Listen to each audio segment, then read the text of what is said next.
Do you know what? I'm a month postpartum and I've decided to do a series on motherhood. The first one is mistakes that you should avoid as a first time mom. Some of these mistakes are so severe that if ignored, they may cause severe damage or even loss of life. Welcome back to another episode of the Village Girl podcast. I'm your host, Helen. Let's jump right into it.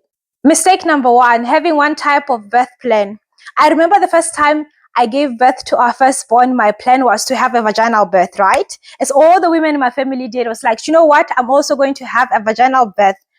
And I didn't even get to consider other options. I was like, you know what? I was laser focused and honed on having the vaginal birth, and I planned on how I'm going to do it unmedicated because I've watched all those videos, right? You know how you watch all the videos and you're like, this is what I want. But unfortunately, my goals and my body didn't align.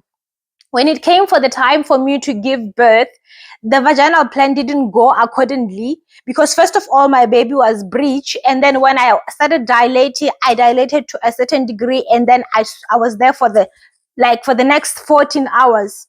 And then eventually the baby's heart rate started accelerating. And then we decided to do emergency C-section.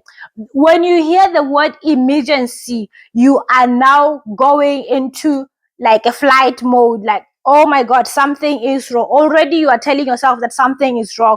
But had you planned for that in advance, you wouldn't be panicking because you know that the plan is to bring the baby safe to you, not the how part. So my advice is you can plan to have a vaginal birth, but also find out as much information as you can with C-section so that in case your body and your goals don't align, you know what to expect and you are fully prepared. And then number two, breastfeeding over bottle feeding. As someone who had C-section, especially the first time, your body doesn't right away produce, especially if you didn't do skin to skin with the baby. So the chances are you may not have milk the first few days. And I've made a mistake of trying to force myself because the doctors were telling me. And I've seen other moms the second time I was giving birth with my baby. I've seen other moms repeating the same mistakes where they're trying to force themselves to be ready or force their boobs to produce milk. The thing about that is if your body is not there yet, it's not there. There's nothing you can do. And then a fed baby is a happy baby. It doesn't matter whether it's formula fed or breastfed. What you should do, unlike having to have your baby cry, letting your baby cry the whole day, letting your baby cry the whole night because you are so keen to breastfeed them, right? You can just settle for what's available, which is formula feeding. Feed the baby's fed, is fed, and then you get to bond with your baby.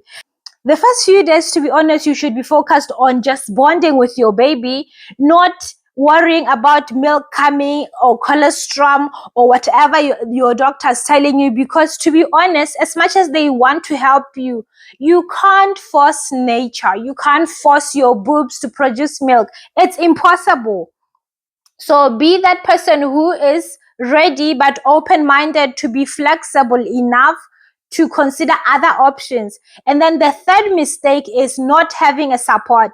You have to have a support in the delivery room. Why? Because when things are happening, especially if you are on the table, you are having a cesarean, or even a natural birth. I can't say much about that because I don't have the experience, but my experience is the C-section. You need to have someone looking out for you and the baby.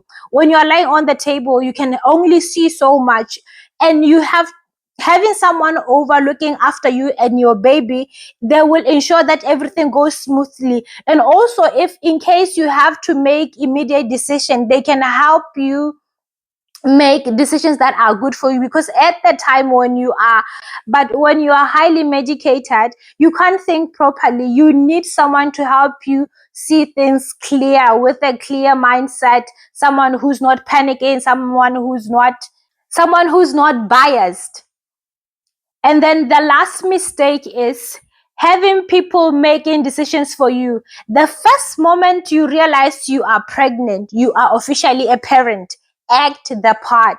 Don't let Don't let doctors decide things for you. Don't let your family decide things for you. Play the part, because everything that's happening from you to you and your baby is on you. You are the one who gets to live with the repercussions. You are the one who gets to live with the outcomes. So make sure that you stand your ground. You have a voice right from the get-go. People are going to try to manipulate you. People are going to try to control you, because for you to be in control, you should be able enough to stand your ground, make your own decision.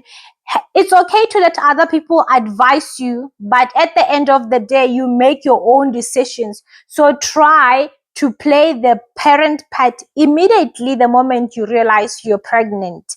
You need to believe in yourself, because you are more capable than you know. Trust me, women are just remarkable beings, and you will discover yourself. You will grow with time, but always trust and lean on to your instinct. They can never do you wrong, girl. All right, that's all I had for you today. Like and subscribe, join the family. Otherwise, I'll see you guys on the next one. Until next time, please take care.